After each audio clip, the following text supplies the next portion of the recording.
রাজধানীর ফিলিং স্টেশনে আজকেও রয়েছে জ্বালানি তেলের সংকট। এ নিয়ে আরও খবর জানাতে রাজধানীর মহাখালীর একটি ফিলিং স্টেশন থেকে যোগ দেবেন সহকর্মী ইমতিয়াজ আহমেদ। ইমতিয়াজ, ঈদের আগে একটি পরিস্থিতি দেখা গিয়েছিল যে জ্বালানি পরিস্থিতির একটা সংকট ছিল, রেশনিং পদ্ধতিতে জ্বালানি দেয়া হচ্ছিল। ফিলিং স্টেশনগুলো অভিযোগ করছিল যে তাদেরকে পর্যাপ্ত তেল দেয়া হচ্ছে না। তো ঈদের পরে আসলে ঈদের ছুটি শেষ, কর্মদিবসে কোনো পরিবর্তন দেখা গেছে কি, নাকি আগের মতোই সেই লাইন রয়েছে? এবং ফিলিং স্টেশন যারা রয়েছে তাদেরকে কি নির্দিষ্ট মাত্রায় তেল দেওয়া হচ্ছে, নাকি তার চেয়ে তারা কম পাচ্ছেন?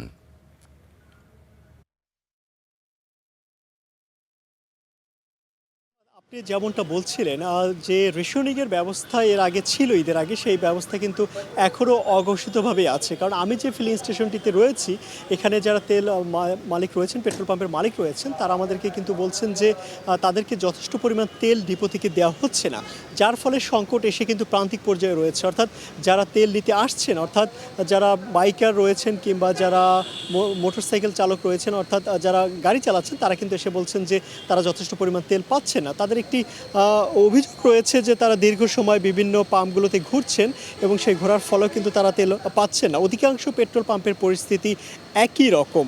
আমরা বেশ কয়েকটি পেট্রোল পাম্প ঘুরে দেখলাম, সেখানেও আসলে পরিস্থিতি খুব বেশি উন্নত হয়নি।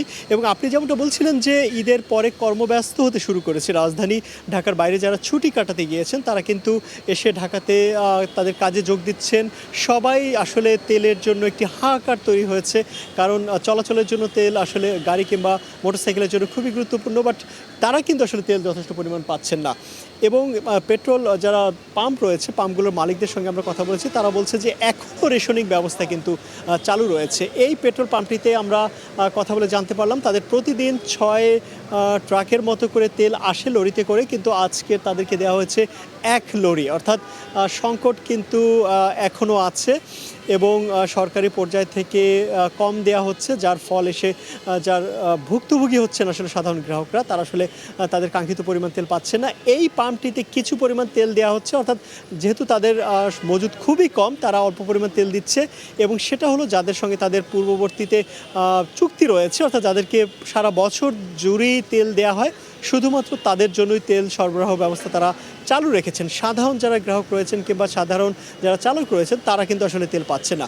এই পরিস্থিতি অন্যান্য পাম্পগুলোতে মোটামুটি একই রকম। তবে বড় যে পাম্পগুলো রয়েছে, অর্থাৎ আমরা জানি যে ট্রাস্ট ফিলিং স্টেশন কিংবা শাহবাগের যে ফিলিং স্টেশনগুলো রয়েছে, সেখানে সবার জন্য তেল দেয়া হলেও সেখানে কিন্তু দীর্ঘ লাইনে অপেক্ষা করতে হচ্ছে তাদেরকে, এবং সেই লাইন আসলে অনেক দূর পর্যন্ত চলে গিয়েছে। ঈদের আগের যে পরিস্থিতি ছিল, সেই একই পরিস্থিতি কিন্তু এখন পর্যন্ত কিন্তু সেই পরিস্থিতি রয়েছে। সংকট এখনও কাটেনি।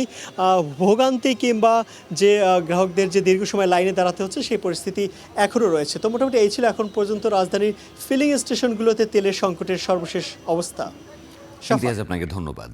আমরা রাজধানী ঢাকার পরিস্থিতির খবর শুনছিলাম। এদিকে ঢাকার বাইরেও জ্বালানি তেল না পাওয়ায় অনেক পাম্পই রয়েছে বন্ধ। এতে খোলা পাম্পে তৈরি হয়েছে দীর্ঘ লাইনের। এ বিষয়ে বিস্তারিত জানাতে আমাদের সহকর্মীরা খুলনা এবং চাঁপাই নবাবগঞ্জ থেকে যোগ দেবেন। শুরুতে আমরা একটু যেতে চাই খুলনাতে। আমাদের সহকর্মী রফিউল ইসলাম টুটুল সেখানে রয়েছেন, এবং চাঁপাই নবাবগঞ্জে যথাক্রমে আপনারা দেখতে পাচ্ছেন আমাদের আরেক সহকর্মী অবস্থান করছেন।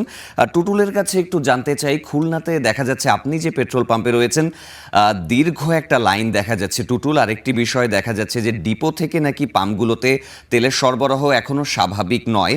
তো এই ব্যাপারটি সম্পর্কে আসলে যে সকল ফিলিং স্টেশনের মালিকরা রয়েছেন তারা কি বলছেন, আর জনভোগান্তি কেমন দেখা যাচ্ছে টুটুল?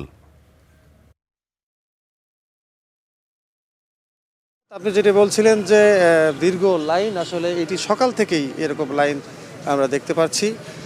এখানে পাম্পের মালিকরা যেটি বলছেন, আমরা এর আগের লাইভে যে পাম্পে ছিলাম বা এখন যেখানে আছি, তারা বলছেন যে এখন তাদের প্রতিদিন 3000 লিটার অকটেন লাগছে, যেটি আগে যুদ্ধের আগে স্বাভাবিকভাবে একদিন পর একদিন তারা 3000 লিটার তেল নিতেন। এখন কিন্তু প্রতিদিন 3000 লিটার লাগছে এবং সেটি কিন্তু ডিপো থেকেও পাচ্ছেন।